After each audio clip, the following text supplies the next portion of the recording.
Oke. Demikian. Ini kan posisi Pak Jokowi sudah tidak lagi menjabat sebagai kepala negara, Mas Roy. Kenapa kok kemudian masih dikejar-kejar juga urusan ijazah palsu ini di mata Anda, Mas? Apa yang mau Anda kejar sesungguhnya? Jangan lupa, dia melaporkan katanya selaku warga negara biasa. Katanya selaku rakyat. Kemudian melaporkan dengan pencemaran nama baik. Tidak akan pernah lupa, Mas. Bulan Februari 2025, baru 3 bulan yang lalu, ya, kalau lupa tolong diingatkan ya, Mas Reddy kalau ketemu. Dia itu sekarang pejabat negara lagi sebagai Dewan Pengarah Danantara. Jadi sebagai Dewan Pengarah Danantara itu pejabat publik. Pejabat publik itu harus bisa dan harusnya bangga. Saya sebagai lulusan UGM, apalagi saya punya 2 ijazah dari UGM, S1, S2, Rismon juga S1, S2, Dr. Tifa juga S1. Kami sangat bangga dengan ijazah kami. Gitu, dan kami sangat terbangga-bangga gitu, bukan malah terhina-hina gitu loh. Apa ada orang yang lulus susah di atas Gajah Mada yang sangat terkenal kemudian merasa sehina-hinanya? Kalau kami sebangga-bangganya, Mas Tifa. Jadi ini paradok banget lah gitu. Jadi artinya dia masih negara gitu. Jadi orang pejabat negara sesuai dengan Undang-Undang Keterbukaan Informasi Publik. Tapi ini tuduhannya menghina diri Pak Jokowi loh. Terasa terhina Pak Jokowi dengan tuduhan-tuduhan semacam ini. Gimana merespon itu, Mas Roy? Iya, lu aja gitu loh. Kok bisa terhina?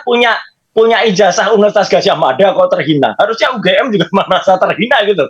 Kalau dikatakan ada orang yang kemudian tidak enggak dengan ijazahnya gitu. Jadi kalau ini kan statement aja biasa gitu loh. Kita mempertanyakan, dan peneliti itu mau terlindung di bawah kampus atau dia independen kayak saya Dr. Rismon, itu punya hak ya, hak profesional, hak publik untuk kemudian melakukan kalau ada yang kurang dan kalau ditanyakan misalnya kok hanya Pak Jokowi aja, enggak, kalau ada tokoh publik yang lain yang misalnya kemudian kita curious ya, kita kepo, mungkin ijazahnya nggak benar nih, tentu akan kita speak up juga, misalnya yang lagi menjabat sekarang ya gitu, yang ini jual apa yang disuarakan oleh para purnawirawan tadi itu clear banget, itu juga pasti akan dibedah juga ijazahnya. Bukan kepala negara tapi masih menjadi pejabat negara, contoh kasus di Danantara, Bang Freddy. Makanya kemudian ini masih tetap dipersoalkan. Beralasan tidak menurut Anda, Bang?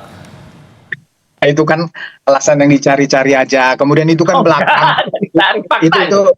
Itu kan belakangan Dewan Pengarah nggak ada hubungannya lah dengan perkara ini. Jadi begini, ya silahkan nanti Mas Roy dan kawan-kawan melakukan pembelaannya, silahkan. Pak Jokowi bukan merasa terhina bahwa dia alumni UGM, justru dia sangat bangga. Itu yang membuat dia menjadi pada posisi presiden 2 periode, dan ijazah itu yang dipergunakannya yang membuat dia merasa terhina, sehina-hinanya, martabatnya, kehormatannya diserang adalah ketika ijazah yang dia pergunakan, dia peroleh itu dengan sebaik-baiknya itu dia pergunakan untuk menjadi presiden 2 periode dikatakan palsu. Kemudian terus-menerus itu dibangun narasi-narasi seolah-olah Pak Jokowi ini telah menggunakan ijazah itu untuk menjadi wali kota, gubernur, presiden ya, dengan dasar-dasar atau ijazah yang tidak benar. Itu narasi itu di publik menjadi gaduh,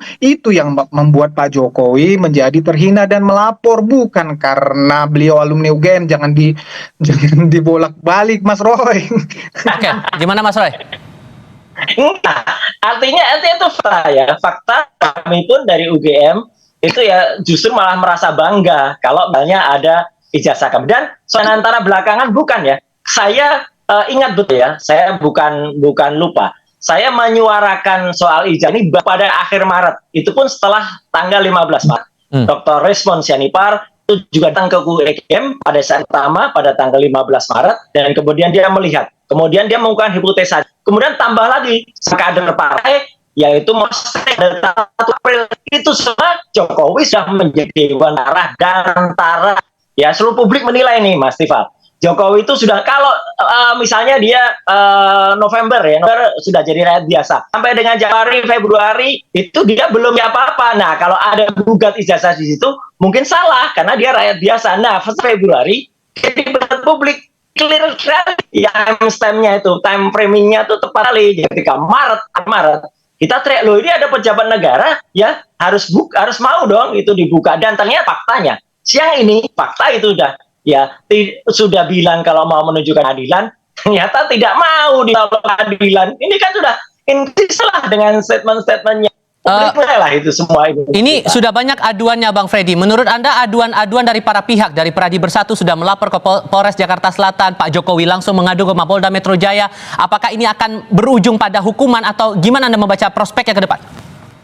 Jadi begini, saya tanggapi sedikit tentang pejabat negara tadi, walaupun nggak ada hubungannya, udah saya sampaikan dan antara dengan ini.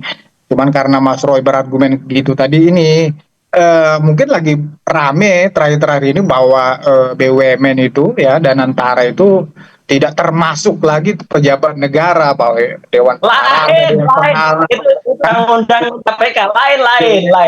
Ya silakan Anda mengatakan lain, tapi saya menjelaskan seperti itu. Nah, kemudian masalah itu tadi ya sudah pasti ini ya, kalau saya juga orang hukum, saya melihat ini akan berujung di pengadilan. Saya melihat ini akan ada tanpa mendahului, tapi karena ini kan kasus yang sederhana seperti yang saya sampaikan tadi.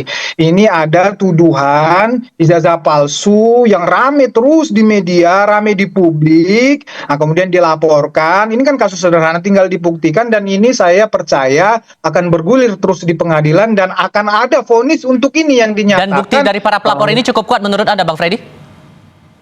Pak Jokowi jelas ya. Pak Jokowi jelas sudah membawa ijazahnya yang SD sampai fakultas, itu kan udah sampai universitas sudah. Ini kan bukti yang sudah sangat kuat, bukti otentik kan begitu. Nah, masalah para pelapor yang lainnya kan juga kalau nggak salah saya penghasutan ini tinggal dibuktikan saja apakah perbuatan-perbuatan para terlapor ini benar-benar bisa menghasut publik. Tinggal dibuktikan ya. Sudah kita tangkap poinnya di situ. Bang Freddy, Mas Roy, terima kasih sudah berdiskusi bersama kami semua. Baik, Selamat sore. Terima kasih Mas Roy. Terima kasih Mas Freddy, terima kasih Mas Tifa. Kami akan kembali dengan informasi lainnya. Tetap di Kompas Petang.